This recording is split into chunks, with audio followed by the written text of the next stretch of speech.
podcast is part of the Pod Syndicate family. For more criminally compelling shows, articles, and conversations, head to wearepodsyndicate.com.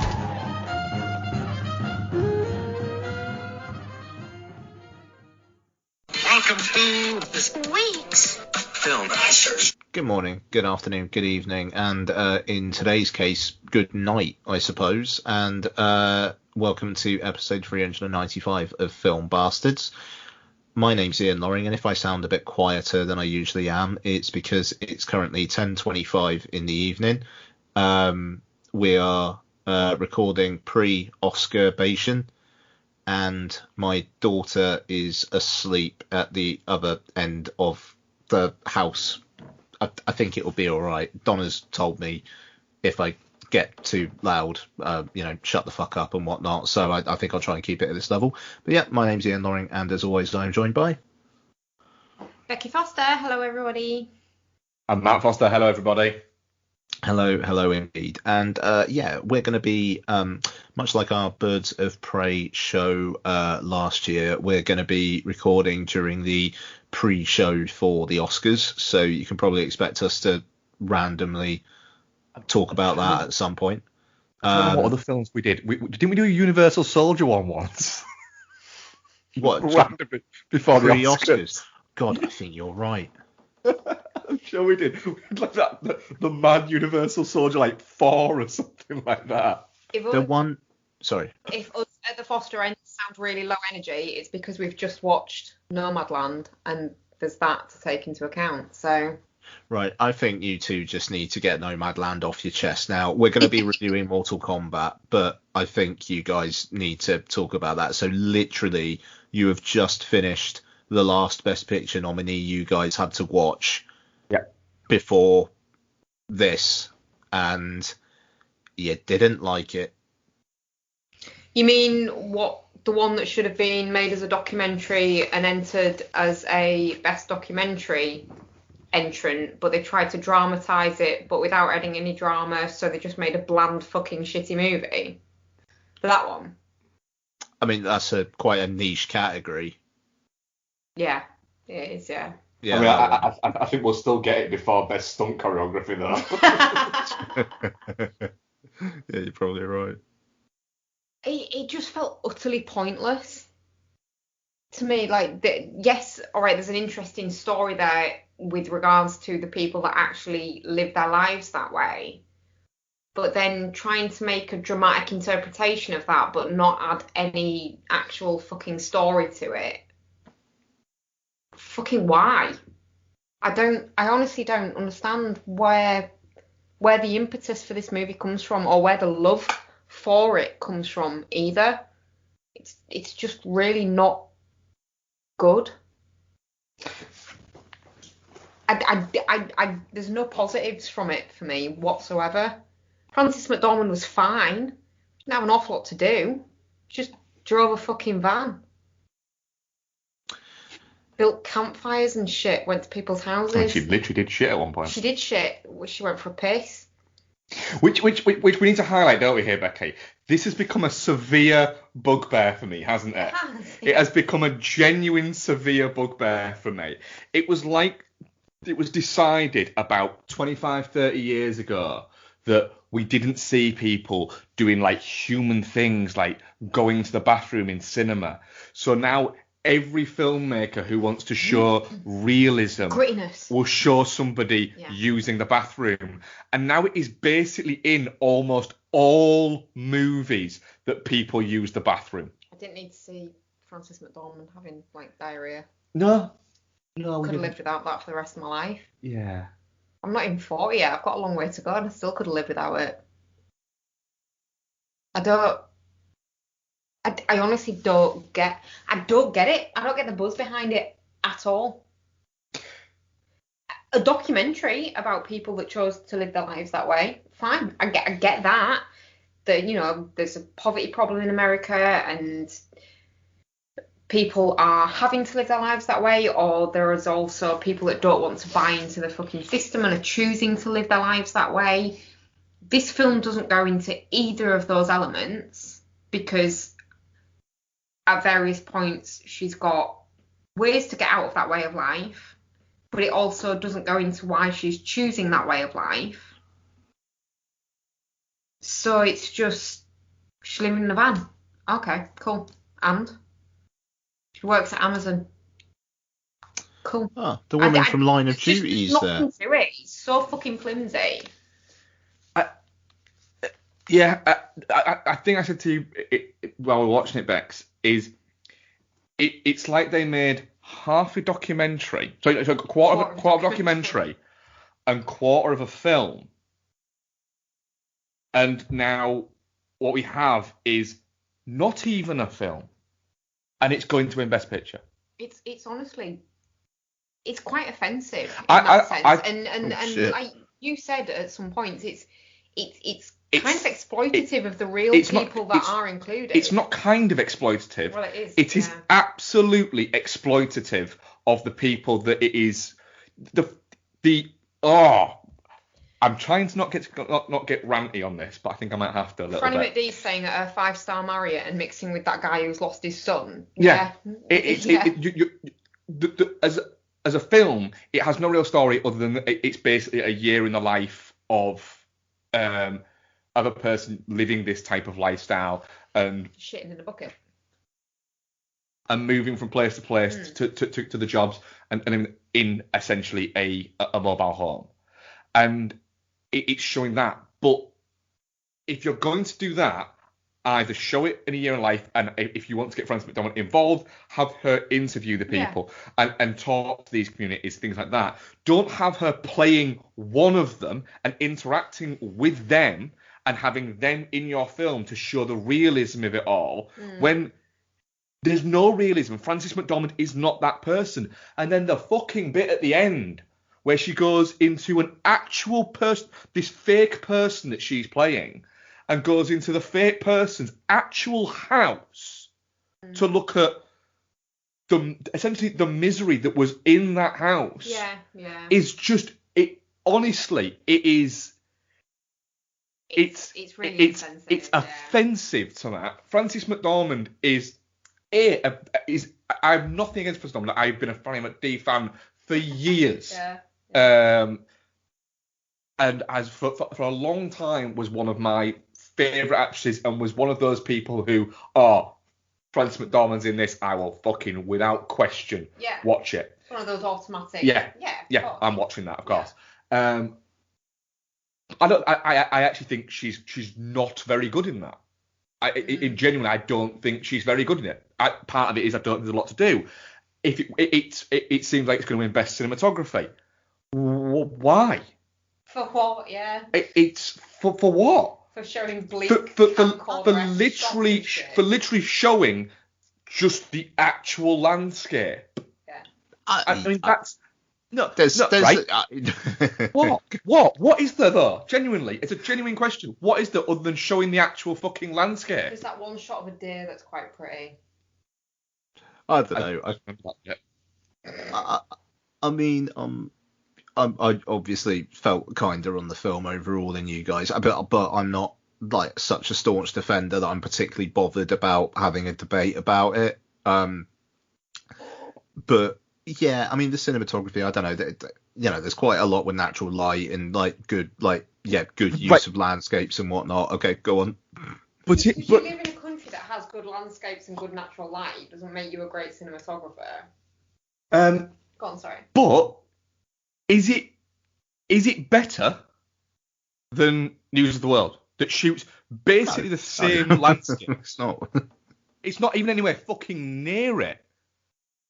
Is it better than Mank? A film that I need to watch again because the further away I get from it, the less I think of it, and I actually quite liked it after it. But Mank is a very good-looking movie, and as a technical aspect, it's fascinating how it was done. Trial of Chicago 7, a movie that I really liked, but I can see the cinematography is a little bit too style over substance. But then it is creating a very stylized film, so it does the job. It does, but I think that being flashy in the way of being I think the flashiness takes away a little bit from the actual of what you're shooting. Yeah. But the documentary style, and it could be influenced by the actual film itself. The documentary style, when it is so low on substance that that as a person you are filling in the blanks when you're watching it, and so it is almost like the film is basically kind of like daring you to not like it. Yeah. Because if you don't like it, then it's either that you're not smart enough to like it, or you're not understanding the plight of these people. But is it even trying to show plight of people? It can't seem to make its mind up if it's doing that. It's like you said, you can't hang your entire movie off of a title card that's shown right at the beginning and then just show fucking meh for the rest of the runtime and expect people to sympathise with the title card. I don't. But I don't think it's necessarily trying to show a plight. No, it's trying to show like a way of life, isn't it? That these people have accepted for various reasons. They'll make a documentary. Yeah, that's certainly a good point. I don't know. I think that there's some interest in the mix of fictional and documentary, but exploitative is something I hadn't thought about. And yeah, I get it. Also on McDormand, I think I said in my review on Pod Syndicate at the time, and God, that was 6 months ago, but fucking hell. But yeah, like, just it's the people around her that do the heavy lifting in it, and McDormand is basically reacting to them. And yes, as the film goes on, it becomes obviously more fictional as David Strathairn goes into it more and more. But even then, I don't know. I think she plays the part well, but I won't be shedding any tears when she probably doesn't win tonight. I think it's probably the performance I like least out of the 5, to be fair. And I didn't like the United States versus Billie Holiday as a film. I did not get on with, but yeah, she's probably number 5. I'm sorry, for me with Frances McDormand in this, it's like you talk about her playing the part well. It's what part? There's so little to it that it's a bit kind of, I think it's minimising the Best Actress kind of nomination to even have her in there. If that's not Frances McDormand. Frances McDormand. No, wait. If that's not Frances McDormand, she doesn't get nominated. No. But If that's not, right, though, if that's not Frances McDormand, if Nomadland is Annette Bening playing that character, and it is that, I don't think there's the fuss about it that there is now. Can it be, though? Can it be Annette Bening in full character mode as, like, American Beauty? Yeah. Annette Bening? Because I would watch the fuck out of that. Just coming back to what you were saying earlier, Ian, about it, I agree with you. I don't think it is trying to show a plight. I don't think it's trying to do that. I don't think the film is offering any judgment like that. But I think that people viewing it will think that. And that's the weirdness of it all. Because it's not trying to show that. It literally is a year in the life, and it's a slice of life. But it offers no real insight into that life. No, it's so all surface. Honestly, it's when we sat down to watch it, it's one. I think you said, Ian, that it's felt a little bit like maybe for me and Bex like it's the most we have to watch it of movies, like obligatory watch movies for a long time. And it was. But when I came down and we'd set out to watch it, start watching at 8 o'clock, I was like, do you know what? I'm actually looking forward to this because I'm expecting so little that it's bound to surprise that it's bound to surprise me because of all the buzz. Because all the buzz, it's either going to be, am I either going to finish it and go, do you know what, that was fucking brilliant, or I'm going to finish it and go, do you know what, not for me, but I can see what people got out of it. And then it finished, I was like, I don't get it. No. I genuinely, I don't understand it. It's just, And I'm not saying that every movie has to be fucking full of action or anything like that, but some form of character or study story. or anything. Yeah. And you can't even use the analogy of, no, well, these are the real people, so this is their real life, this is what they do. No, because people don't act like they would do normally when you put them next to Frances McDormand and say, look, this is Frances McDormand, but she's not really Frances McDormand, she's actually Fran or Fern. She's Fern, right? But just act like you normally would with Fern and everything will be all right. We're going to keep this camera like shoved in your face. Yeah, and we'll have a camera on you all of the time. But don't worry, it's all fine. I'm baffled. I'm baffled. Yeah. And I think it literally is. It's the same as the music of Drake. It's not. It is. It's the same as the music of Drake. It's only popular and it's only doing what it's doing because everybody keeps telling people that it's great rather than it actually being great. No, because I'm sure there are people out there that like it for valid reasons. I would love to know what they are, but there are. I mean, it's an interesting Is it? lifestyle. Then fucking make a documentary about it. Yeah, I'd watch that. Don't make not a film. See, this is another one, Best Actor. Sorry, it's just popped up on screen. This is another one that's a fait accompli, isn't it? Yeah, it's both of them. We'll get to watch stuff later. Are we not doing that yet? No. Yeah, Nomadland, it's definitely shit. It's definitely shit, yeah. Probably would have been, had we watched it before end of year show, it would have been in my bottom 10. It would have been, yeah, either in my bottom 10 or biggest disappointments. Well, that's, I'm not disappointed in it because I expected it to be shit. I really wanted it to surprise me though. Like when we sat down for it tonight, I was like, I'm really not looking forward to this, but I really hope it surprises me. And it surprised me, but in the wrong way, by being worse than I expected it to be. Yeah, I'm honestly, I have not been this baffled by a movie. Do you know what? It's always one of those things that if people liked it and people got something out of it, fucking great. I don't get it. I don't get it. No. And my overriding thing of it is that final shot of Frances McDormand walking into somebody who literally had to watch the town that they live in die and will have probably had to leave that house that they had bought and it was worth nothing by that point. Yeah. And it's still there as nothing.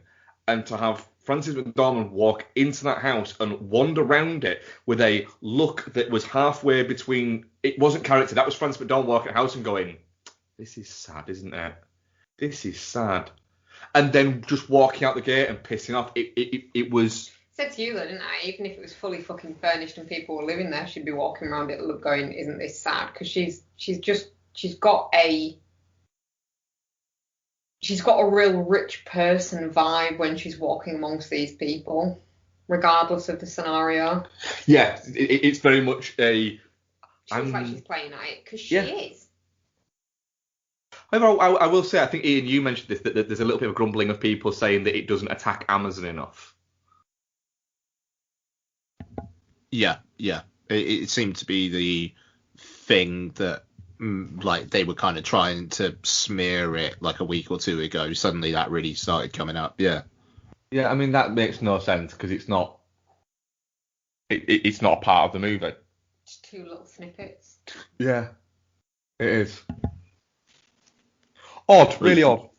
Yeah. Really odd. That was our review of the best picture winner 2021. Shit. It might even be Suspiria. Oh fuck me. I mean, I'm definitely not shit, but I said my piece about it at the time, and like I say, I mean, God, where did I put it in terms of my? So in my like ranking 13. of every 13. Yeah, you see, there you go. That sounds about right. 13 out of 41. I'd say I'm about there with it. I want to see what you've put above it. What you put below it, sorry. Quite a lot. Yeah. have a look. Oh, you really didn't like United States versus Benevolent, did you?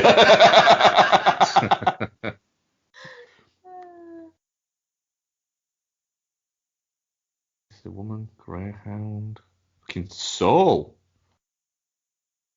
Yeah. Yeah, I'm not that into Soul, and I'm more annoyed about the fact it's probably going to win 2 tonight. Mm.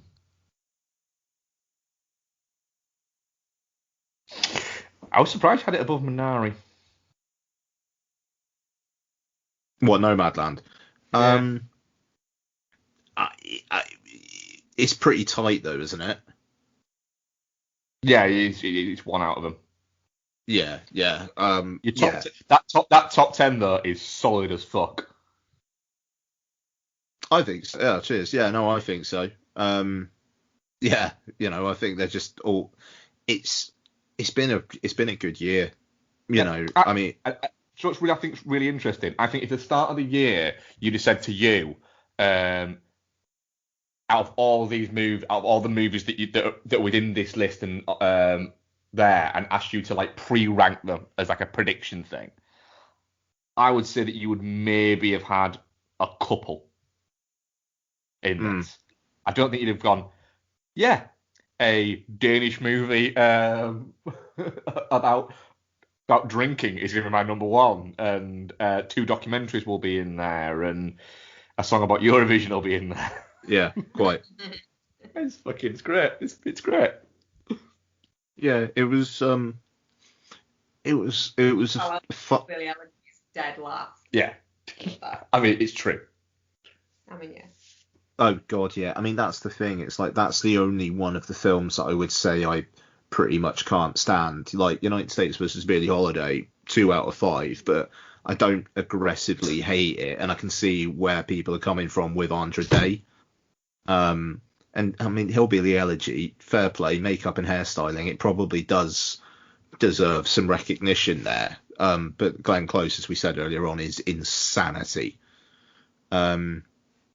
Actually, I don't know, just we're kind of mixing things up a bit tonight, but shall I talk about my other Oscar ones that I had left to watch, kind of while we're on this kind of track? Yeah, and then we can go into trailers. We're not into the news, is that? The news is the Oscars. Yeah, the Oscars. Yeah, absolutely. There'll be a big old trailer to cover at some point, though. Yeah.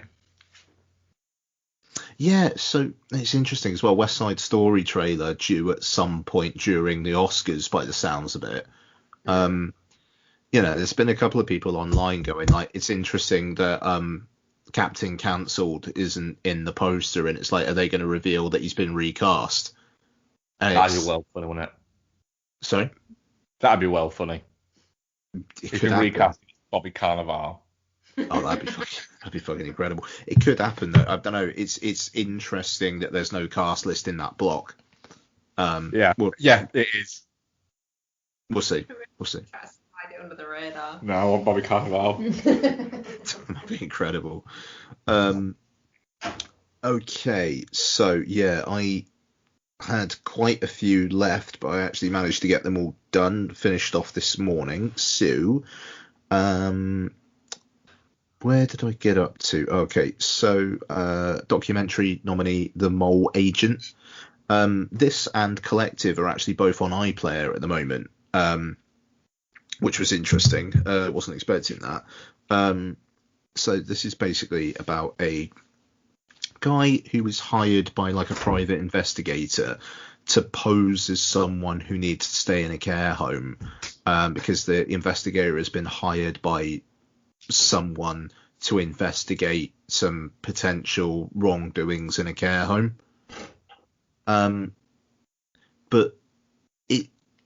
it's not as dark as it actually sounds like, because the wrongdoing, it kind of turns out, slight spoiler alert here, but it's not really what the film's actually about. But it turns out that another patient's been nicking the relative's stuff, and he discovers that. But it's about his time in this care home and seeing these people who don't have anyone just living their lives, and in one person's case, just like losing her mind. Like, it's fucking heartbreaking. Like, to get this woman to do anything, they have to have one of the staff call and basically pretend to be her mum. And then whenever she's talking to her mum on the phone, she's just like crying because, like, why have you put me here? When are you going to pick me up? You keep on telling me it's going to be soon, but when? It's like, fucking hell. Look, and it's kind of crazy that she's in this care home with these other people who are within their right minds, and you've just got this random woman. It's very sad. But yeah, I mean, it kind of alternates between being entertaining and just being sad, as something set in a care home probably would be. It hasn't got a sniff of a chance of winning, but it's better than My Octopus Teacher. So there you go.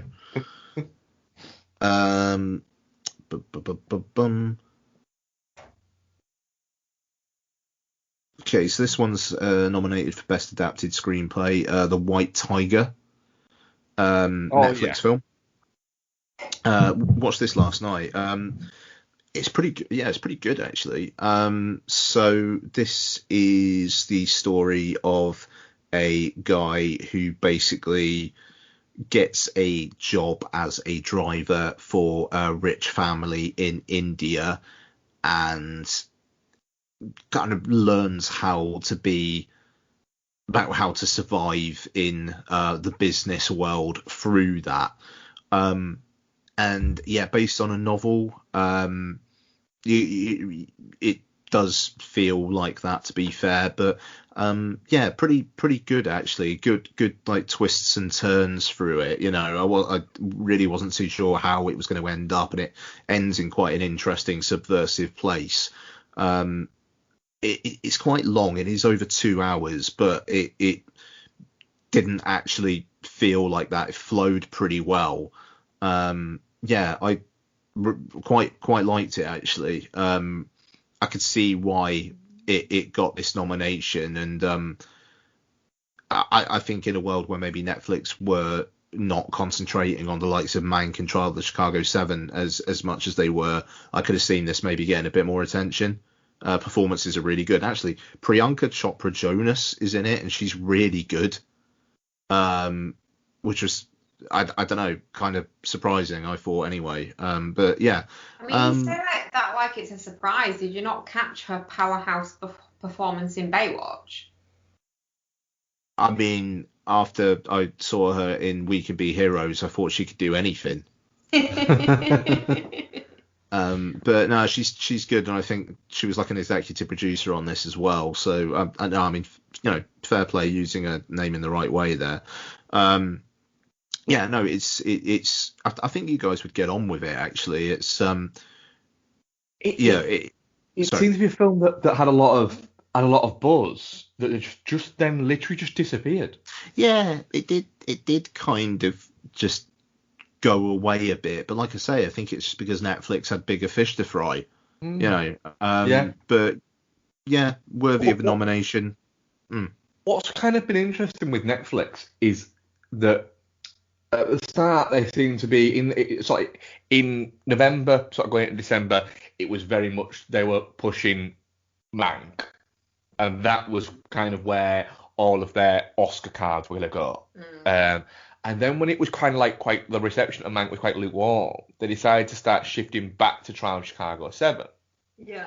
And then once they realised, you know what, we're not going to win with Trial of Chicago 7 or Mank, what we'll do is we'll put all of our efforts into Eurovision winning Best Song. and it does kind of feel like that. I kind of love that. The majority of stuff, I haven't seen anything from Netflix going on about Mank or Trial of Chicago 7. Everything I've seen them pushing has been Eurovision. And I'm looking at going, do you know what? Yes. Yeah. Yes. Because that is the one that will make people happiest. Yeah. Yeah. Yeah, I mean, it's bizarre. I mean, Mank has fucking disappeared. It basically disappeared off Netflix after like the first day. Yeah. I mean, we watched it We watched it on the second night, didn't we? It was on. Not the first night it was on. The second night it was on, we watched it, and we had to search for it. It was actively hard to find. Yeah. And that just felt weird. Not very good, though, is it? I think the I further disagree away with you that. get from it, the more you kind of go, do you know what? Yeah, it's not. But then I think very it's one of those movies. I don't think it's not very good. I think it's one of those movies though where I think if you watched it again, you'd be like, actually, no, this is really fucking good. What am I thinking of? And then 6 months later, you'd be like, yeah, Mac was alright. That's what I'm getting at. Is I'm not saying it's not good.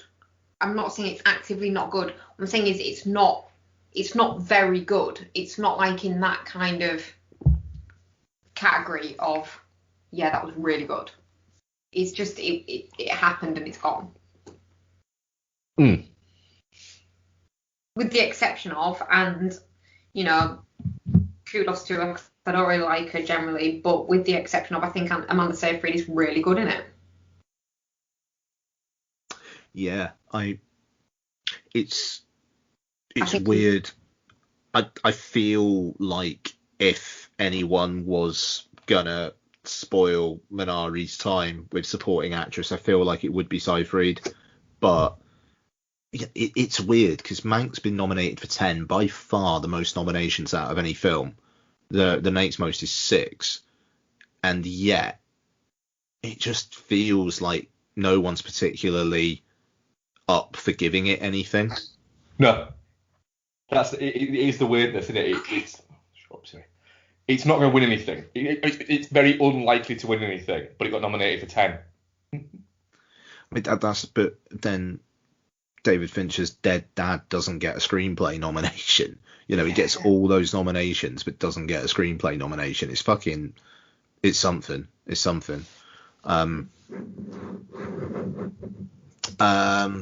Okay, so I think I've just got a few of the international features left now, but yeah, White Tiger's definitely worth your time. Okay, Better Days, which I believe is South Korean. No, or is it China? I think it might be China. I think it's China. Yeah, I think it's China. I think. Anyway, I don't know. No, hang on, I need to look this up. Sorry. Better Days film. It is a Chinese film. Yeah. Okay. Yeah. Don't know why I said South Korea. Fucking hell! This made $230 million. Yeah. Fucking hell. Right. Okay. So and it's fine. So basically, it kind of starts off as a drama about school bullying. So a girl kills herself. Another girl kind of like puts like a coat over the body or something, and then she's filmed by a bunch of kids doing that, and then she starts getting bullied.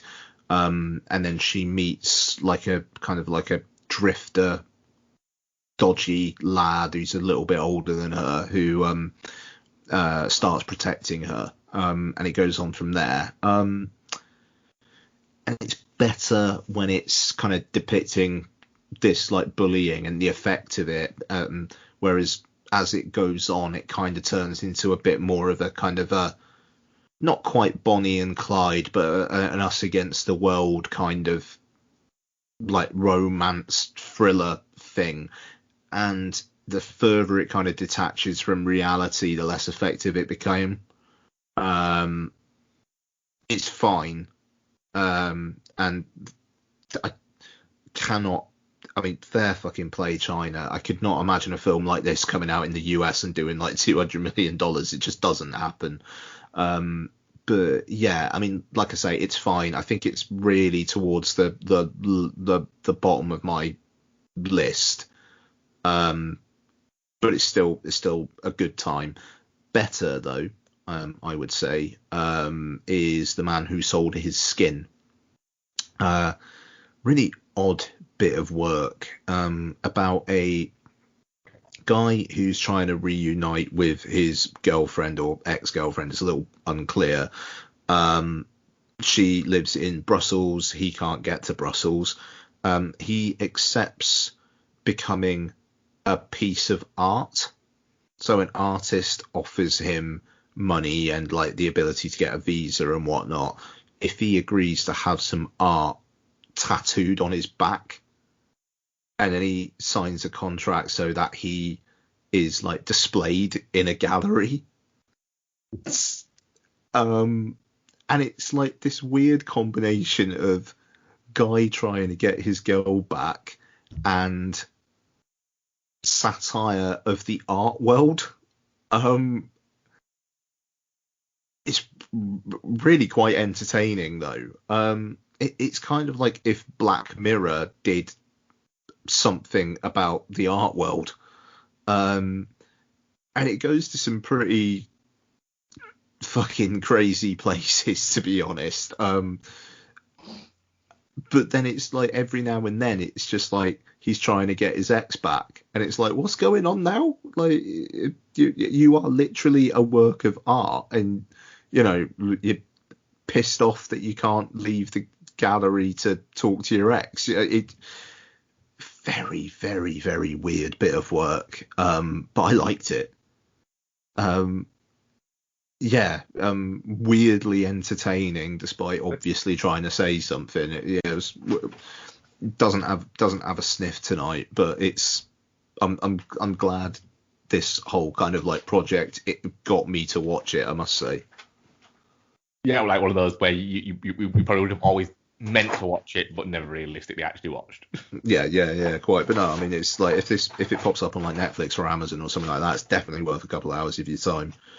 And the last one, Quo Vadis Ada. I'm not even gonna try to pronounce that. So, the true story of a translator attempting to save the lives of her husband and sons during the Bosnian genocide.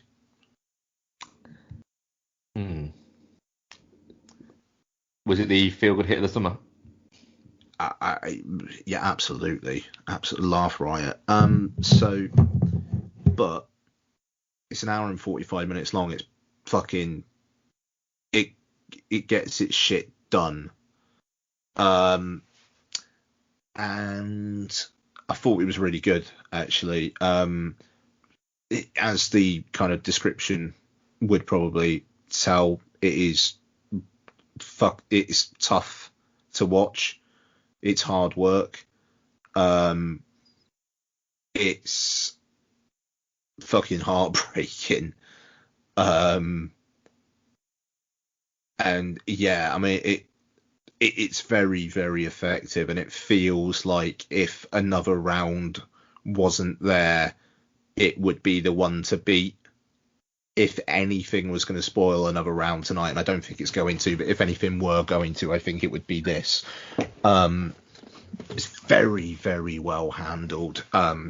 It's tense, but never feels exploitative. You know, it being based on real life circumstances, you know, they've got to tread a fine line there, and I think it is trod.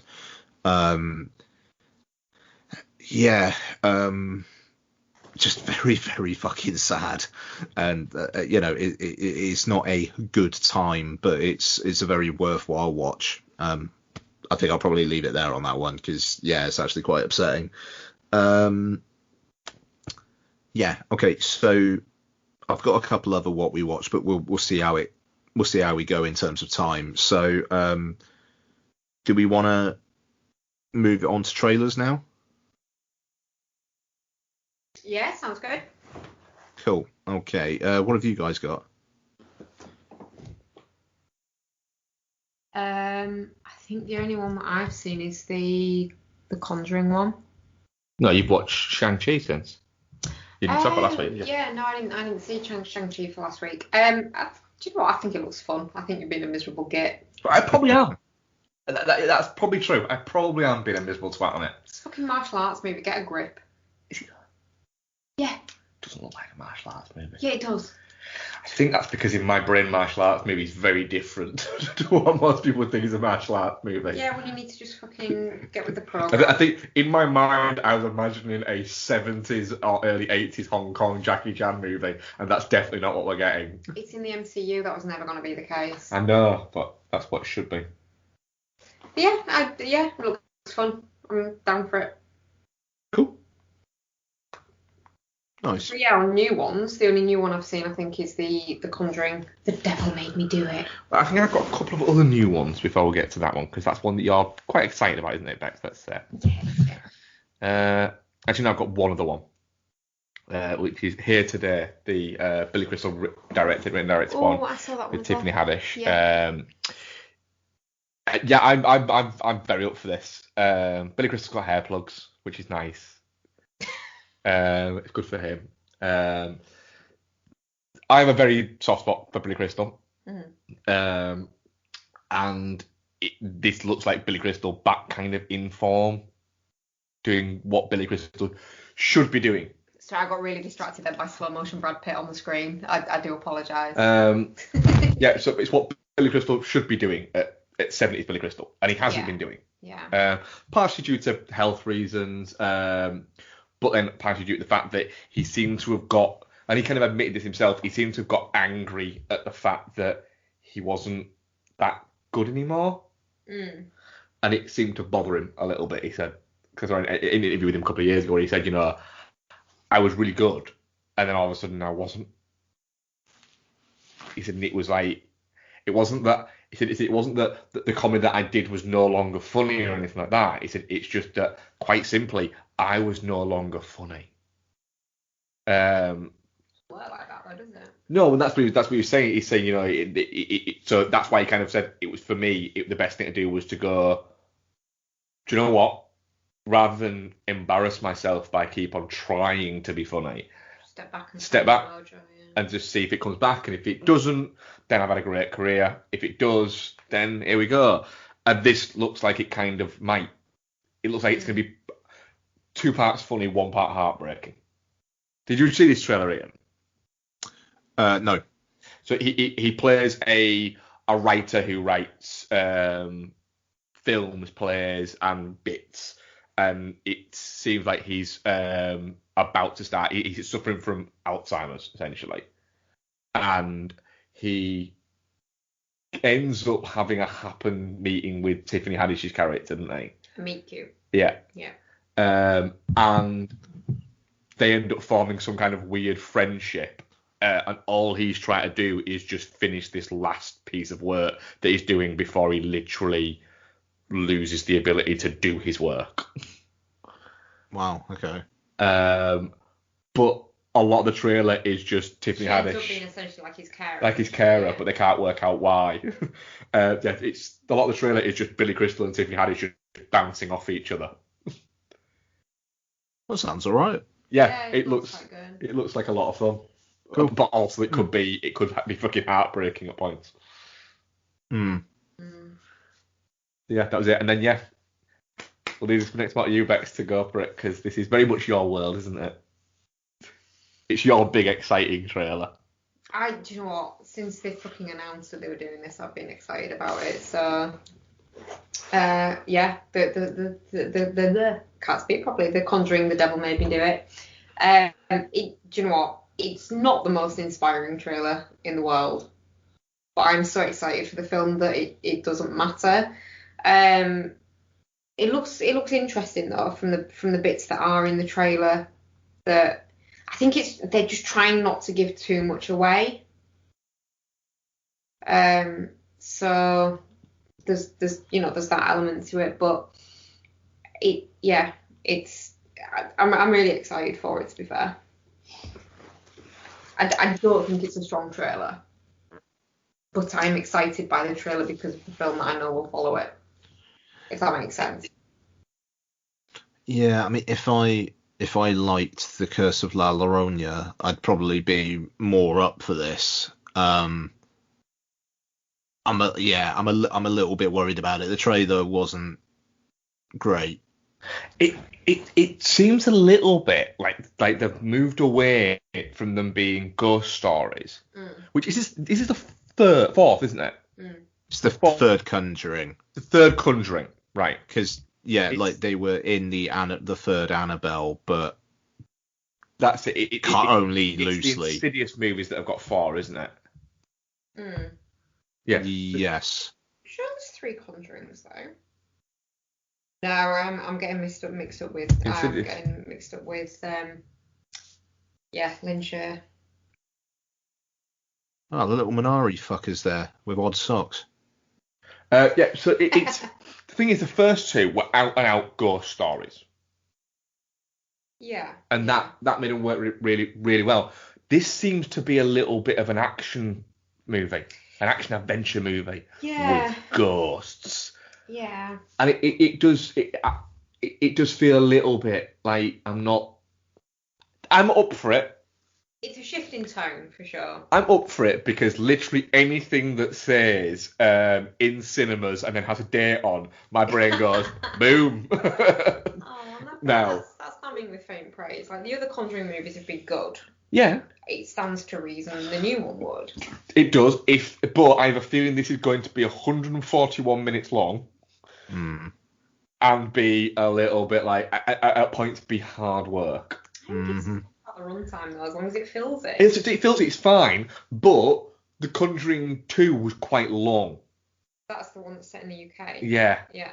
That was above 2 hours. It feels and it felt above 2 hours though. No, I disagree with you. I think it did well with its time. I think it filled it and it didn't feel draggy. So. Okay. I need to comment to you though, didn't I? Because obviously Vera Farmiga as a actual person is significantly more glamorous than the actual Lorraine Warren was, and they seem to be in this trying to make her look more like an actual Lorraine Warren with the frumpy bun and the frumpy wardrobe and stuff like that. She's still obviously Vera Farmiga within that, but they're kind of trying to make her look a little bit more authentic, whereas Patrick Wilson he just looks like Patrick Wilson in all of them. He just looks the same. They're not even bothering to try and make him look more like actual Ed Warren. He's just doing his thing. Yeah, agree. Whereas Vera Farmiga's she's obviously there going, do I really have to wear this fucking cardigan? Do I have to have that ugly bun on top of my head? Yeah, because look at what we're trying to emulate. Patrick's just there going, I want to wear a leather jacket. Well, no, Patrick, because Ed wouldn't have worn that. I don't give a fuck. I wear a leather jacket. I wear this leather jacket. I'm gonna play guitar and shit. I'm gonna be cool. I'm gonna be cool Ed Warren. But Ed Warren wasn't really that cool. I'm gonna be a cool Ed Warren. Yeah, he is very much doing that. So yeah, but yeah, I'm excited. Really excited actually. Fucking hell, like ridiculously excited. I love the Conjuring movies. Yeah, I like the first 2. I'm a little bit skeptical about this one. Yeah, it's not strong. But I don't know, get me in a cinema watching that shit, I'll be happy. And we'll, even though speaking of that, I will just say that Uncle Vin coming to save cinemas with that kind of weird Fast 9 trailer that came out today. Yeah, cool, fair play. Trying to get people to get back into the cinemas and whatnot. Respect that. Yeah, Uncle Vin literally is the saviour of cinema. Okay, so Mortal Kombat is directed by Simon McQuaid and stars like a weirdly, just a very weird mix of what the fuck are they doing in this and randoms. Yep. So Joe Taslim, Lewis Tan, Hiroyuki Sanada as Scorpion. It still makes me laugh. Jessica McNamee, Sissy Stringer, Ludi Lin, Mekai Brooks. Oh, so many people. Tadanobu Asano, Shin Han. Everybody's there. So, Mortal Kombat isn't about the Mortal Kombat tournament. It's about what happens before one of the tournaments. which is weird. So it revolves around Cole, a kind of MMA fighter who has a strange dragon birthmark and is pursued by Joe Taslim's Sub-Zero. And it turns out that he was actually destined to be selected to fight in the Mortal Kombat tournament, but Jen Han's cheeky Shang Tsung wants to stop the tournament from happening for some reason, because all he had to do was win that tournament, his side win that tournament, and they would have been fine. So why didn't they just stop it happening the first time? Yep. That's Mortal Kombat. Becky, how disappointed were you that the old Mortal Kombat theme didn't play over the New Line logo? Oh yeah, they could have gone there, couldn't they? To be fair though, I wasn't expecting an awful lot of it other than glorious violence and lots of blood, and I feel like we got that. So I was fairly happy with the movie, to be honest. The story's a fucking mess, and the structure of the story and the placement of the action scenes relative to the story is messy as well. Like you have loads and loads and loads and loads of run up, and then all of the fights kind of take place like simultaneously, but with different people against different people, and then but all at the same time, and then main guy actually is kind of shit and can't win his fight without the help of like his ancestor. So yeah, structurally it feels really, really messy, but there's some really good kills in there. So I was alright from that point of view. Like bad face lady getting a head sawn in half, that was good. It's fun, yeah. What's his name? Bionic arm man clapping on either side of that guy's head and smashing his head in. Good, like that.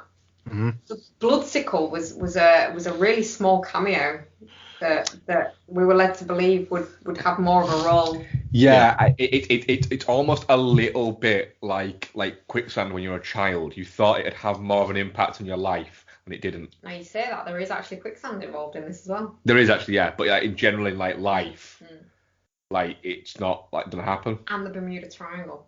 Yeah, not really a thing. No. Yeah, that's what Bloodsicle was in this movie. Yeah.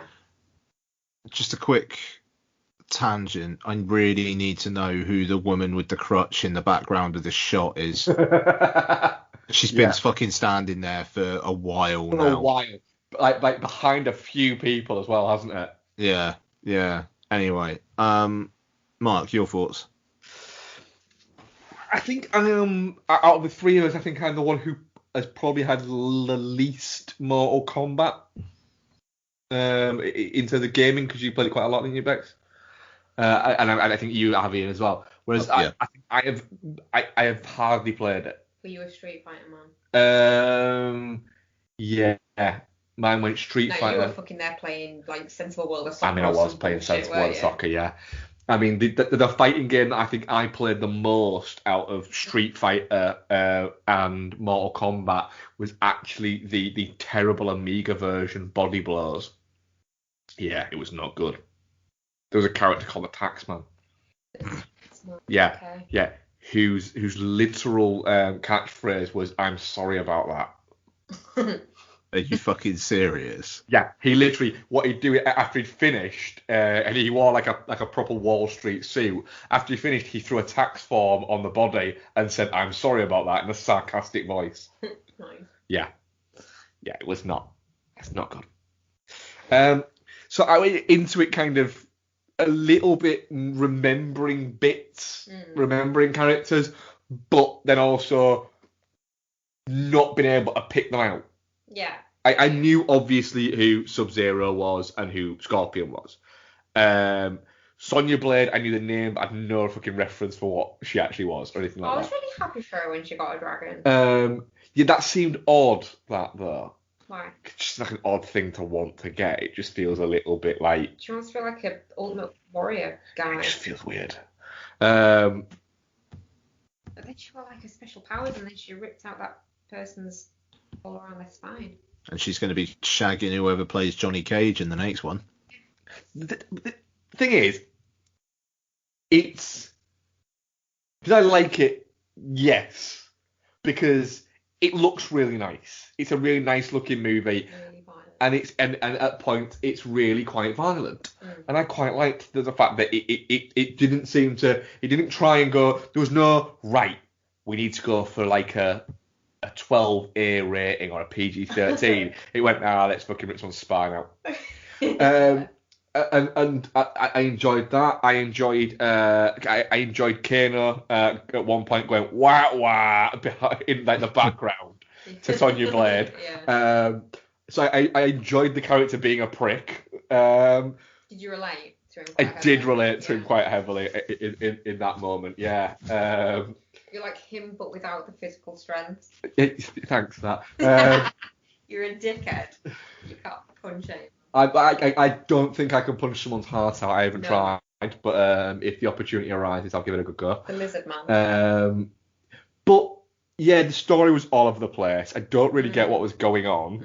And I just feel like with all those fight scenes at the end where they send everyone off to fight their respective person, yeah, space it out. but and there was a little bit of that, and also a little bit like Geostorm. I felt like we didn't get the Mortal Kombat. Of the Mortal Kombat, yeah. And do you know what? It really annoyed me that like the main guy obviously was Cole. Like the story was built essentially around him, wasn't it? And he was kind of shit in comparison. Yeah, he wasn't very good. But the fact that he kept on telling me he wasn't very good. You know, I'm not the fighter I used to be. It's like, oh Jesus. I mean, it's Mm. one that was there by birth rather than earning it through killing somebody, wasn't it? Yeah, but it's kind of a little bit like when Iruka Sandana is your ancestor and was an ultimate fucking badass. When he came back, he should have just looked at him and gone, "Oh God, is this what my bloodline became? Nah, finish it, just get rid of him, finish him, literally finish him. We'll go. I'm gonna go back to this fucking halfway realm thing." I enjoyed him. He was good. He was a good character. Ian, where were you with it? just to say, Grandma Minari's here to fuck shit up. Yeah. I'm looking forward to her winning. Swearing and cheating at cards, then, why's she even there? I think she will be. She's swearing up a storm right now. Swearing up a storm. She's going to fucking take a big fucking chunk of change off Tobey Maguire and mug him off later. Very good. Yeah, I enjoyed Mortal Kombat. I think Bex was saying it kind of takes a while and then there's just like a lot of fights, and it's like, yeah, probably could have done with it being spaced out a little bit. I also thought Kano was it took a long time for me to vibe with him. Like just when he was cool in making a pop culture reference in every fucking line, like, yeah, all right then, Gandalf, or like, I swear he says like Dumbledore or something at some point. He does at some point call somebody Dumbledore. Yeah, but Gandalf one though, that made me chuckle. Sorry. I enjoyed the Gandalf one though. That did make me laugh.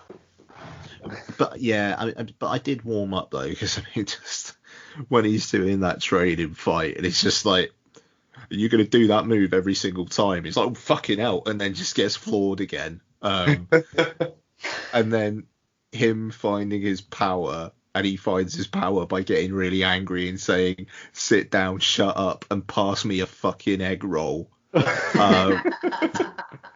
And how excited he seems to be to have his power as well. Yeah. Oh no, absolutely. Yeah, by the time he was off, I was a little bit. I probably could have done with a bit more of him, because I was just vibing with him. But yeah, why I swear to God, these people just know where the camera is, because like they keep on just standing around behind. Like this Brett Ratner looking motherfucker is just pissing off now. Oh no, he's still there.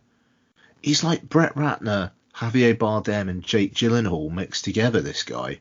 Yeah. I just saw him a second ago. There was a definite hue of some Jason Schwartzman in him as well. Yeah. That was fucking fascinating. Right. Anyway, but yeah, I thought the fight scenes were good. Gore was great. I mean, that fucking Kung Lao hat, like razor in, was something. Really enjoyed that. Yeah. And there was that one kill where all the guts just spilled out as well. Was that the Goro one? That was yeah, that was good. Like, Was that the one with all the arms? Yeah. Yeah. Yeah, that was a good All the time. arms. Where That Captain Useless decided to be less useless for a minute. I got his power, and it was basically just that he A got gold a vest, he got a shirt. Yeah. Yeah, So, and so his ab power, which was his only power, which was looking pretty great with that fucking shirt on, was gone and replaced by something that Jean Paul Gaultier would have masturbated over. Thing is, though, he was a real butterface as well, wasn't he? Like, he wasn't an attractive man. I mean, he wasn't a bad looking dude. Yeah, he was. I mean, let's agree and disagree. No, you are incorrect. Unlikely. No, On the attractiveness of men, I'm very rarely wrong. you are in this case. He was a butterface. I kind of more siding with Mark on this one. Sorry, Yeah. Bex.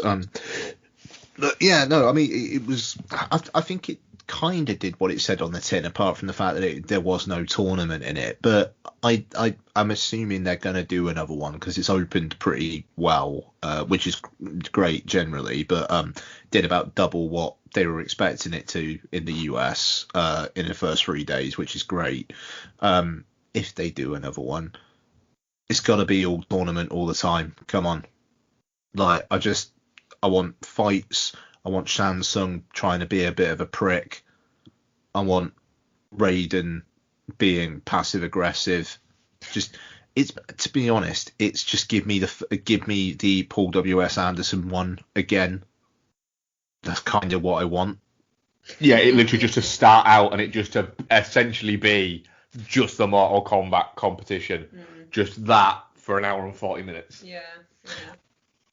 I was also kind of convinced, and I was disappointed at the end, where you kind of think you might see who Johnny Cage is going to be.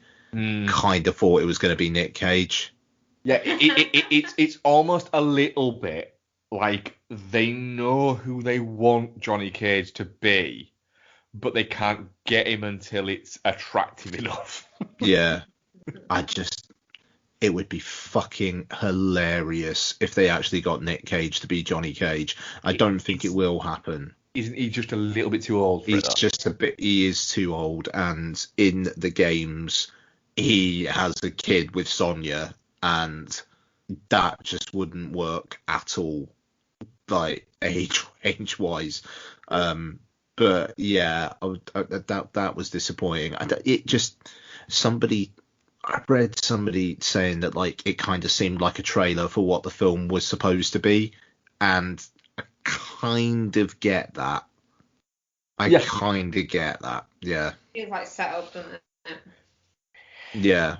It does, but I liked it. But it was really entertaining. The thing is, it's the most, for me, it is the most positive 7 out of 10 I can give a movie. I don't think it was better than a 7 out of 10. But in 2 years' time, when the next one comes out, will you happily rewatch? Will I happily rewatch it? Yeah, I will. Will I rewatch it in between now and then? Probably not. But it's a more. The thing is, with that movie, could it have been a lot better? Probably not. No. But could it have been a lot worse? Yeah, it really could have. It was what it needed to be. And it's a really nice looking film. It's a really well shot looking film. You know, the opening bit where you've got it where it plays out like a samurai movie. The choreography on that is really good because it feels like the game mechanics but I didn't feel like I was watching a CGI version of it. No. The movements of it felt like real people moving rather than it being a motion capture of that person that then sliding along with a mouse. Yeah. Which sometimes these things can feel like that. That's what a lot of the time, for instance, in the Hobbit movies, it felt like. Yeah. You felt like you weren't watching a thing move, you were watching a computer animation of a thing move. Yeah. True.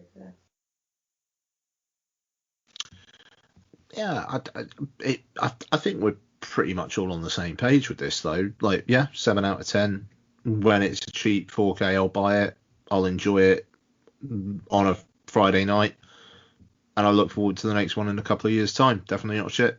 Yeah, definitely not shit. Yeah, definitely not shit. I forgot to put anything out for what is it because my brain got really confused. Because it wasn't like because we're recording the Oscars thing and everything like that. So my brain got completely confused, so I didn't put anything out for anything. Well, let's just assume that everyone was like 100% definitely not shit. Yeah, 100% definitely not shit. That's wonderful. That well done. Amazing. Thanks, guys. Yep. God, we've got good listeners. Hey Hannah, I think you really can't beat a good rewatch of a TV show. Would you agree with that, love? Oh, yes, I would. Marvel's Agents of S.H.I.E.L.D. I think during, global pandemics, storms, all of these things, it's quite nice to just sit down and burn through something that you've seen a million times. Absolutely, nothing like a binge watch. Star Trek. Babylon 5. Because you could sit there for hours looking at serial killer documentaries. Absolutely, that doesn't make you a weird person at all. It doesn't. Yeah, you could watch documentaries that all seem to be about women killing men. Love you, darling. You could put off watching Daredevil for the 30th time. Harry Potter.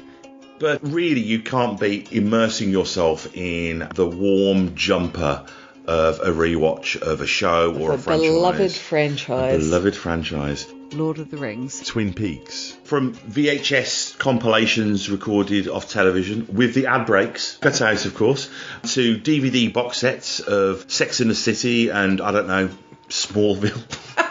Farscape. Quantum Leap. To giving up finding new content on Netflix and just having a comfort trawl through Star Trek The Next Generation or Parks and Recreation. I think that we can all agree. There's a lot to be said for that. You can't beat a good rewatch. So, with that in mind, join Hannah and Mike from Chinstroker vs. Punter as we burn through some of our favourite franchises and share our immediate reactions to each instalment in both spoiler and non-spoiler sections. To do that, do a search for the Rewatch Project with Hannah and Mike on Apple Podcasts, Spotify, or whichever your favourite podcast provider may be, or go directly to anchor.fm/rewatch project. We are proud members of the Pod Syndicate family of podcasts.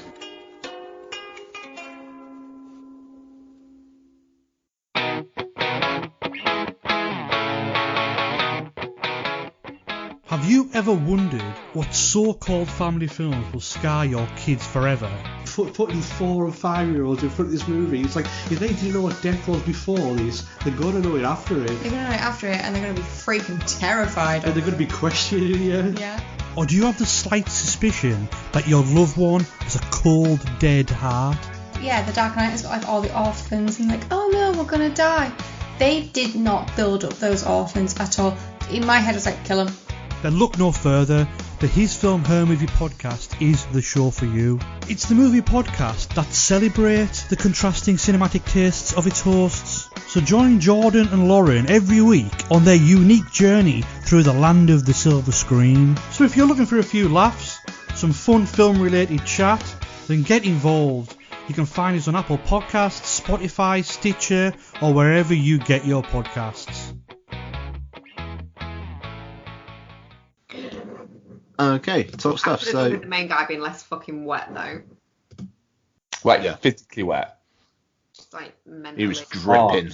Because he was dripping. He was oily at points. Oily. I did think at first, that first fight scene he had. I thought, is the thing that he keeps losing because he doesn't want to unleash the Mortal Kombat in himself. No, it's just because what is it? And then when it went to the next bit, it's like, oh no, it's not. He's just not very good anymore. Yeah. And because that's what I thought was like the energy it was going for. Scared to unleash it in case he hurts In case like he basically like ripped the guy's fucking face off or something like that. No, because that had happened to him previously and he couldn't get back to that. So that's why he was now just like a human punching bag. Yeah, no, it's just Nope, he was just not very good at it anymore. Yeah. Disappointing. Yeah. Okay, so just enjoyed that. Let's do some more what we've been watching. So take it away, guys. Well, what have we been watching, Becky? Well, we'll cover that one last. I think we all watched it. Oh, that's interesting. What's that? Didn't we? Did we? Yeah. Oh, we reviewed it last week, didn't we? The Father. Hell, yeah. Jesus, yeah. Jesus, man. A long week. A real long week. Yeah. So, really. Becky got me to watch Onward. Yeah, I did. Okay. You weren't so keen, really. No. I can see why people are. But I'm just I'm just not for Pixar. I'm just not. I get that. I've spoken to a couple of people about it actually that are big Pixar fans in the last week or so. I think it might just be a me and my childhood trauma thing. Honestly, I can't watch it. I've watched it 5 times now, Ian, and I can't not watch it without crying. I was a mess when I. Yeah, it's kind of a bit all over the place, the story. But there are some great moments.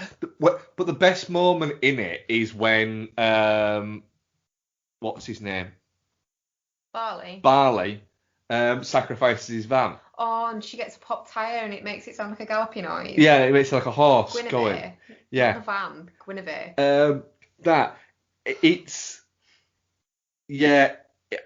I didn't get on with it that well, but I think that's because I don't get on with Pixar that well. Is all I'm gonna say. I'm glad you really like it, and I'm glad it traumatizes you. Without getting sort of too deep in it, making me sad, I think it's a dead dad thing. Is it? Yeah. Could be, which I can see why. Yeah. Film would have gone up. Can I give it 3.5 stars? I think so 7 out of 10. Oh, but Mark, the bit where he's going through his checklist and he's realising that he's done it all, like all the stuff that he wanted to do with his dad, he's done with his big brother. Does that not make you go, oh? It does a little bit, but I didn't need an hour and 40 minutes to take me there. But I'm like that with all Pixar movies. They should all be short. Just watch Bow over and over. Yeah, and even that was too long.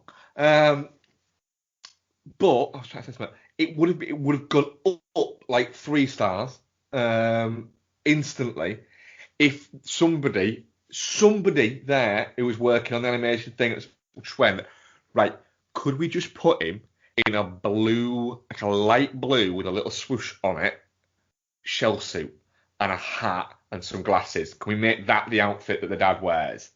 And everyone wife went, just trust me. Because it would have been Weekend at Bernie's. Yeah. It would have been Weekend at Bernie's too, and that would have made more sense.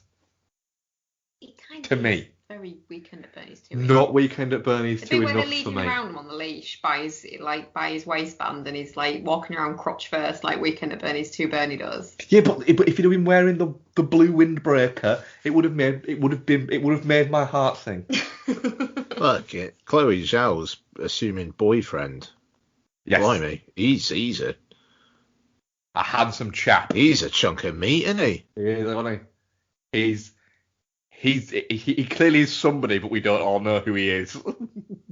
Fair enough. Is she dressed up a little bit more? Yeah, she dressed up a little bit more. Yeah. Not looking like a trash human who lives under a bridge. It's a bit harsh. Right, so what else we watched next? Do you want to do mine on my own? Oh yeah, have you done some on your own? Yeah. Oh, check you out. So me and Isabel today watched Empire Records. Nice.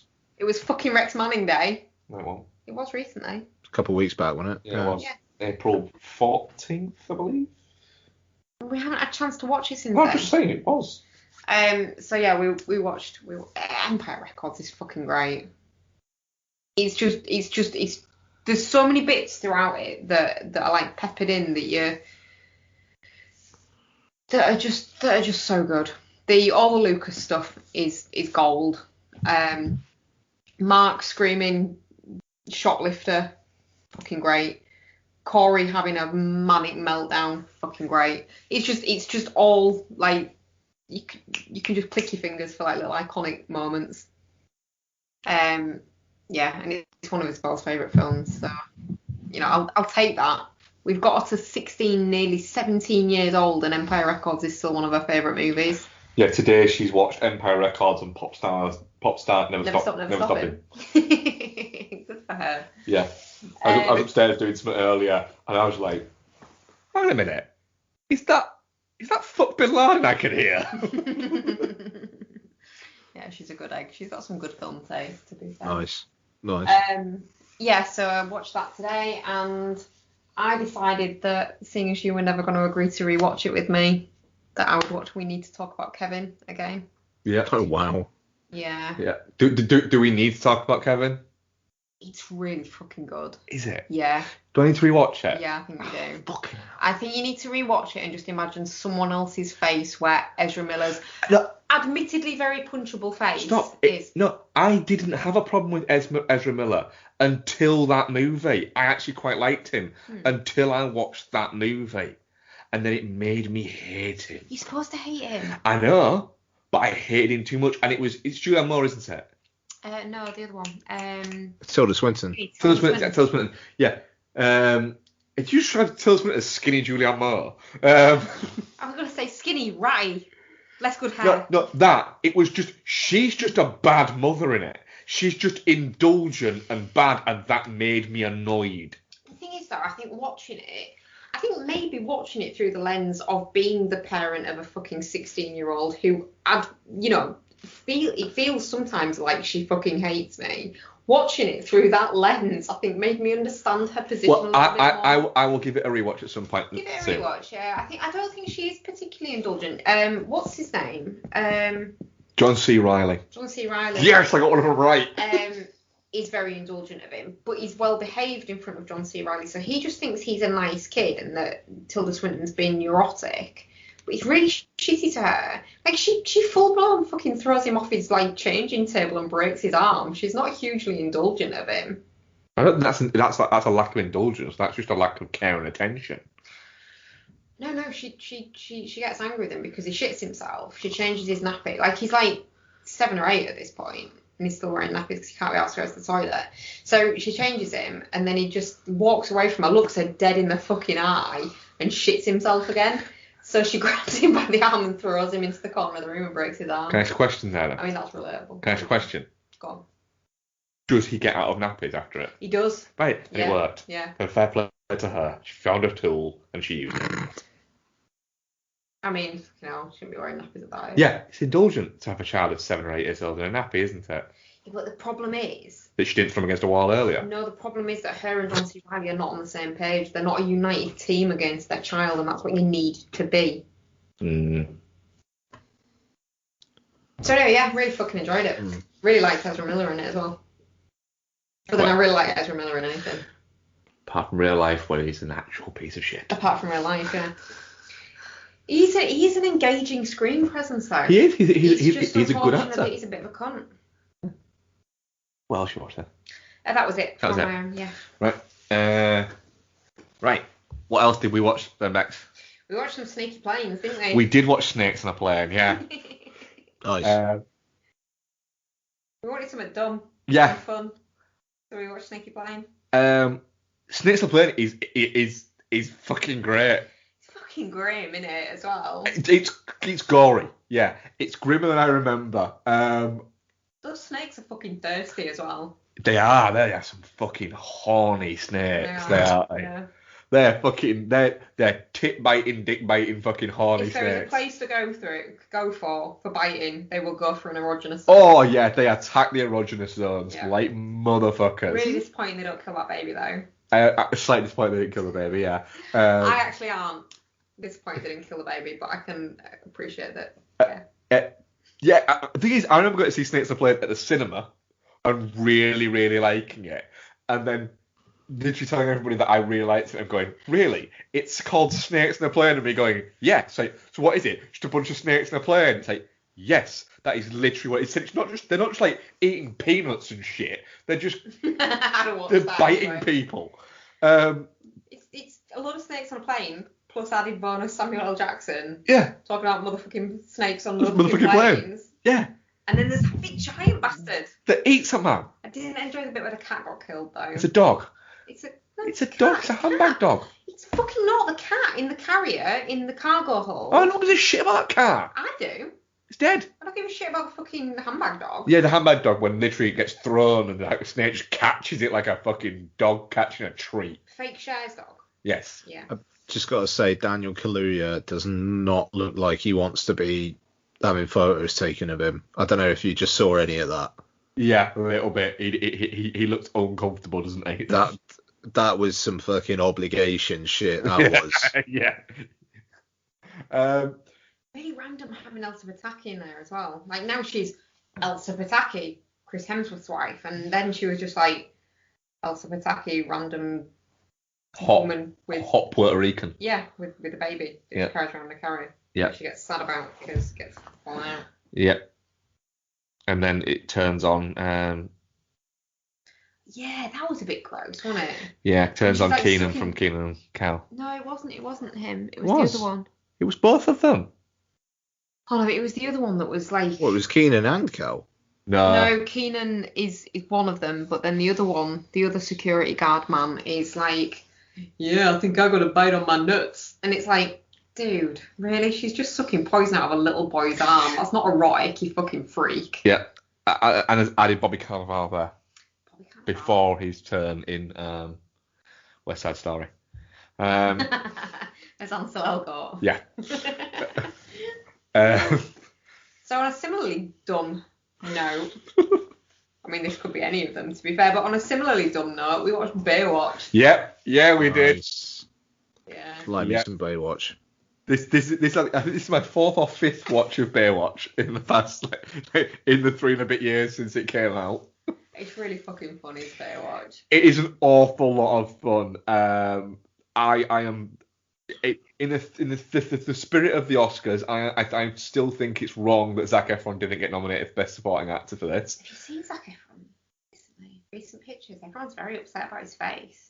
Oh, It's yeah. a right fucking mess. Yeah, I think it's just bad photoshopping by whoever's released the photo though. It's that bad work, or he's been No, had a few heavy nights. No, which he it's doesn't do, does bad photoshopping on it because there was literally pictures of him like a week ago out with his Australian girlfriend in Australia, and he did not look like that at all. Who he's apparently broken up with though. I don't think he's had that much surgery in a week, though, Becky. Yeah, no, but he might have relapsed. What? Well, he's been alcoholic, isn't he? It looks like he's very puffy. He used to love the cocaine. But anyway, Baywatch. Knows exactly what he's doing.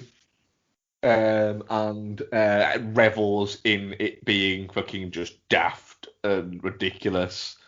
There's a great moment with Hasselhoff and The Rock both discussing why they're both called Mitch. Which is, it just seems to get it. It's a movie that very much gets itself.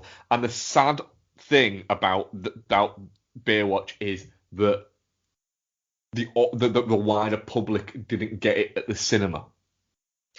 Yeah. You know, it's become quite popular since.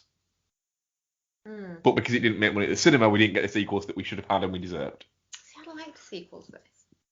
Yeah. Everyone in it's really good at Fun. what they're meant to be Yeah. doing. Like, obviously, one of the standout scenes is the Dwayne "The Rock" Johnson versus Zac Efron shirtless extended scene, which is always fun. Yeah, it is. You know, that literally everybody, when Zac Efron is doing the monkey bars thing, shirtless, there isn't a single person, man, woman, fucking chair, or anything that isn't there going, damn. The thing is, though, I said to you at the time, didn't I? It's just, his body is fucking bonkers. It's not even like you're looking at it going, yeah, that's super attractive, I'd hit that. It's just like, how is there that many muscles in the human torso? That doesn't even seem like it would all fit Yeah. to a human normal person. It does. It looks like he has got fake muscles there. Like he's invented some muscles. Yeah. And we also watched Hard Rain, didn't we? We love Hard Rain. Because don't we? I was tired and couldn't be asked to think of anything to watch. So I was like, thank you very much, Hard Rain. I think I actually suggested. No, you didn't. I suggested. Oh no, I suggested the other one the night after, Judgment Night. Yeah, we didn't watch that. I know, but like they're a double bill in my head. Yeah. But yeah, so we watched Hard Rain. It's just a lot of fun. There's a lot of rain in it. It's a very wet movie. I like weather movies. Minnie Driver. Minnie Driver's in there. Minnie Driver's great.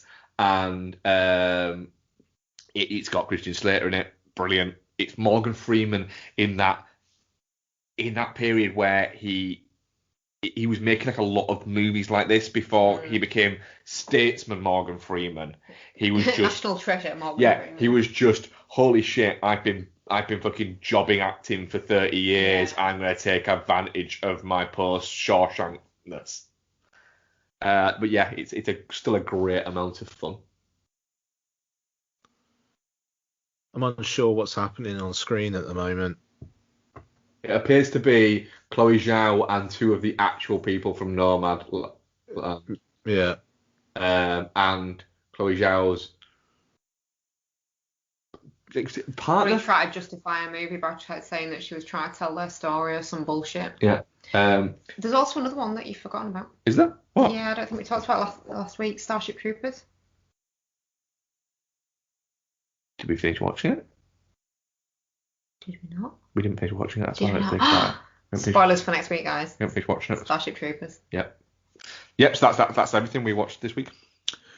Cool. Okay. I've got a couple more. So now concluded my watch along with Blank Check of the Elaine May directorial films. So watched Mikey and Nikki, which is Peter Falk and John Cassavetes. Very different from her first two films. It's basically two friends who are kind of in with bad people. One of them's absolutely convinced that he's going to get murdered that night, and the other one has to try and help him, while at the same time he knows that he's going to be murdered and is also kind of working with the people trying to murder him. Like quite a very, very New York movie. It's got that kind of like almost like an After Hours vibe to it, which I quite enjoyed. Not as funny as her other films, I mean intentionally so, but there is some good stuff in there. But I mean it's probably the one of hers I like the least. Cassavetes plays a bit of a fucking scumbag in it, and he's really off-putting, and Falk's not much better, but he's quite charming because he's Peter Falk. But yeah, that's Mikey and Nikki. And last one for me this week, Ishtar. So the film that was kind of synonymous with like bloated Hollywood excess in the 80s absolutely killed May's directorial career dead. She hasn't made a film since. She's still with us. She hasn't directed a film since. She won a Tony. A couple, hasn't she? Sorry? She's written a couple, hasn't she? I think she's maybe done a bit of kind of like background work. She did quite a lot of like rewritey type stuff before Ishtar, but you know, she appeared on Broadway and won a Tony a few years back, so like she's definitely around. But yeah, this is Warren Beatty and Dustin Hoffman playing these two just awful singer-songwriters who accept a gig in Morocco and get involved accidentally with a plot to overthrow the regime in the country of or area of Ishtar. This film's really fucking funny. I really liked it right from like literally Hoffman and Beatty are trying to come up with some song lyrics over the opening titles before you even see them, and I was laughing.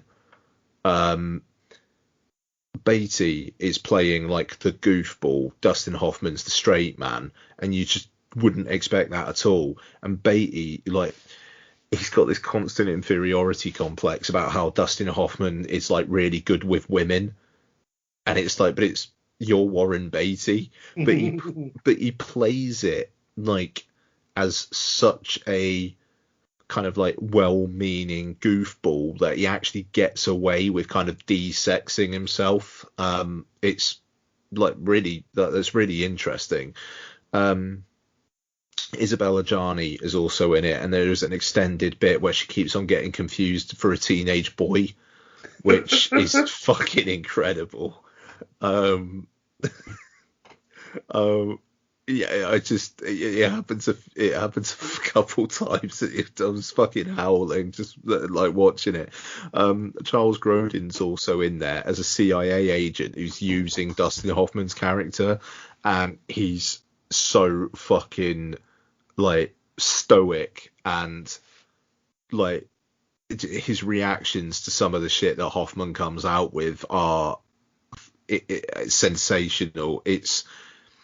There's not necessarily many like funny lines in the film, but the interactions and the reactions to each other are just amazing.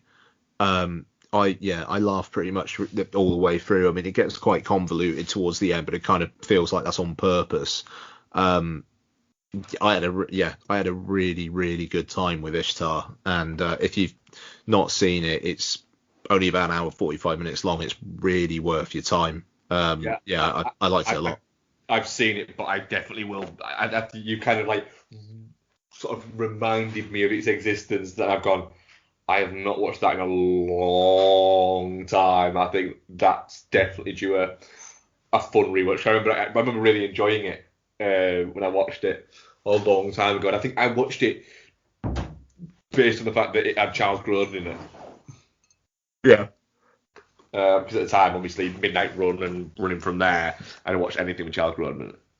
He's really, really strong support as well. Like he's very, very fucking funny. But yeah, and Elaine May, like, she was announced to direct a film that I think was going to be for Netflix, starring Dakota Johnson. It was announced a couple of years back, and there's been nothing about it ever since.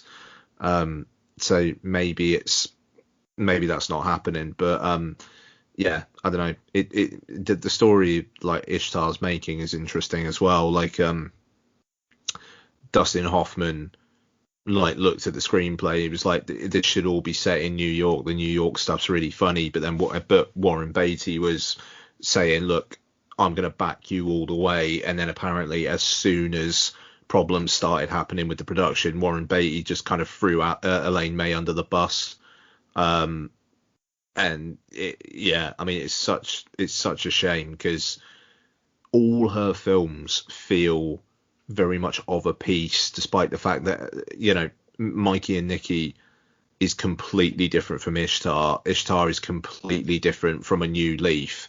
I mean, I'd say Heartbreak Kid and New Leaf definitely do very much directly feel like it's the same director. But yeah, I've had a bit of a blast watching these films. And the Blank Check Nakes miniseries is going to be on John Singleton. And ooh, yeah, there's some good stuff in John Singleton. Can I just interrupt while you look up John Singleton's filmography? You certainly can, ask the question: does Viola Davis ever not just look amazing? That's a hell of a dress, isn't it? Mm. No, her fitness updates when she was posting about losing the Ma Rainey's weight were just like, holy heck, woman. She's an attractive woman. She's a very attractive woman. And you look at her going, she's saying something really important to the smiling lady. Juliana Rancic? I have no idea who that is. The one that looks like a bobblehead. Yeah, Juliana Rancic. Yeah. Yes. She does, yeah. Her body is far too small for her skull. Who looks like she's not understanding a single thing that Viola Davis is saying. And Viola Davis right now is hoping that at some point she can develop Kano's power of the eye and just burn that woman to death. That guy next to her is just like, you are not coming through this night unscathed. Yeah. Bobblehead lady. The guy next to her with Viola Davis' husband is literally just nodding along going, Viola Davis' fucking husband. How cool in my life. To be fair though, he looks pretty fly as well. He does. Yeah. He does.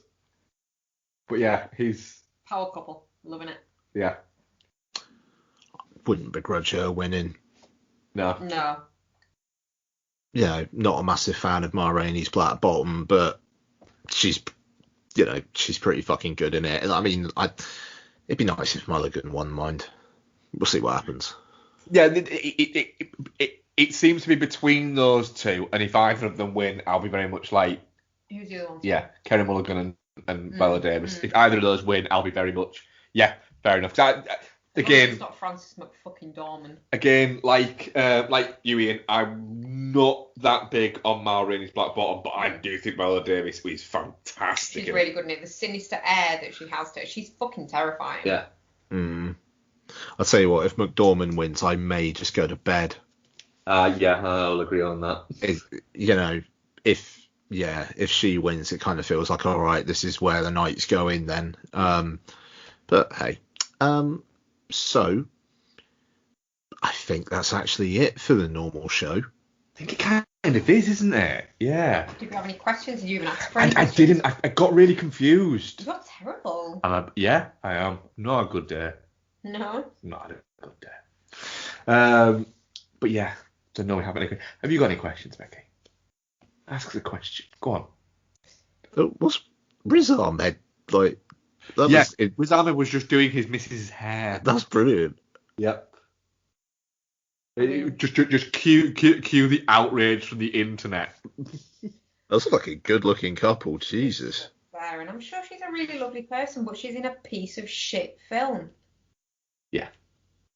Fuck you, Maria Bakalova. Well, what just happened there? What just happened with the bobblehead lady there? It just cut back to her, and she just looked like she shit herself. Maybe did. She maybe did. So, patrons, you'll notice the runtime of this, so just keep on listening, and we'll get into Oscarbation. Regular feed listeners, patreon.com/filmbastards for that and more, $2 a month. We'll be back next week with the Michael B. Jordan starring Without Remorse.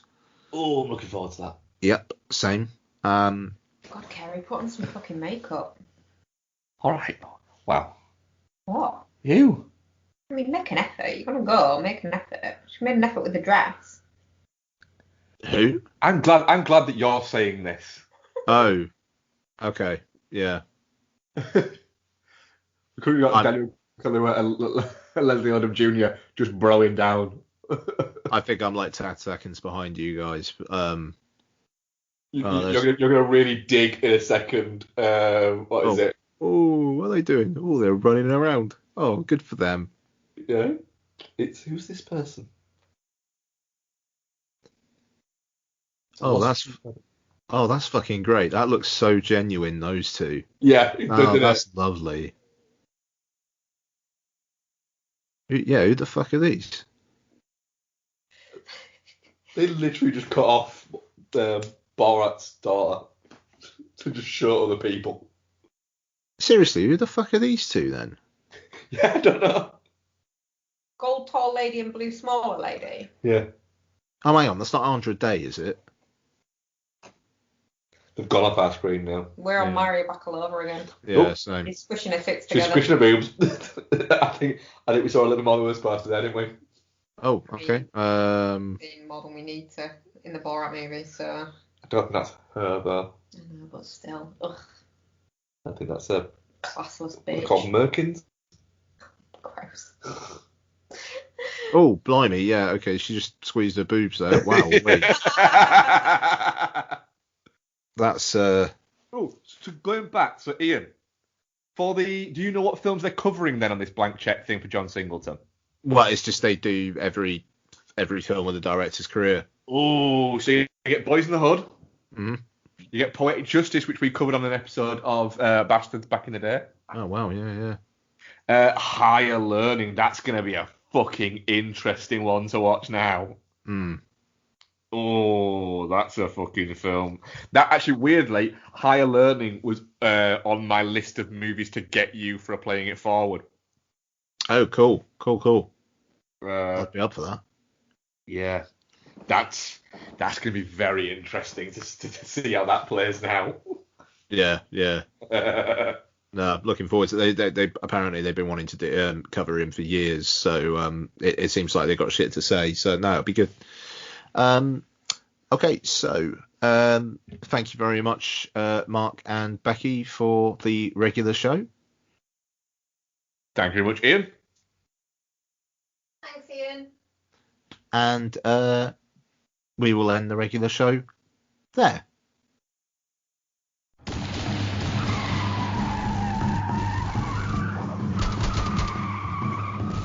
This podcast is part of the Pod Syndicate family. For more criminally compelling shows, articles, and conversations, head to wearePodsyndicate.com.